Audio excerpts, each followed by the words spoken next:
நீங்க காத்திருக்கிறதுல ஒரு தவறு இருக்கு. அவங்க காத்திருந்தது வேற மாதிரி. 8 ஆண்டுகள் காத்திருந்தார், ஆனா ஒரு நாளுக்காக.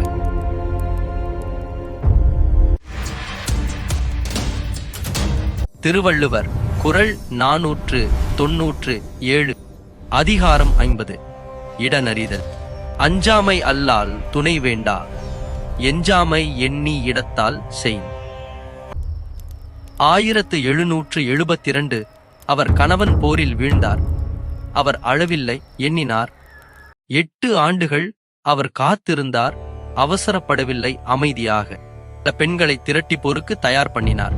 பிறகு திண்டுக்கல் கோட்டையில் ஹைதர் அலியை சந்தித்து துப்பாக்கி, பீரங்கி பெற்றார்.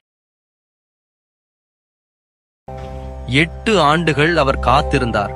அந்த 8 ஆண்டுகளில் ஒரு உண்மையை அவர் கண்டுபிடித்தார்.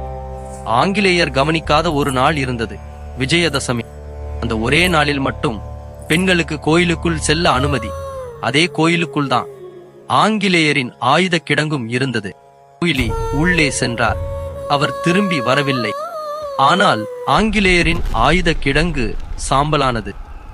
இடம் சரியான இடம், நேரம் சரியான நேரம். திருவள்ளுவர் சொன்னது இதுதான்.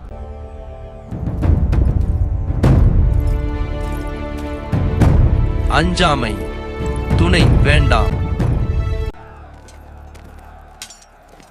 8 ஆண்டுகளுக்கு பிறகு சிவகங்கை திரும்பியது.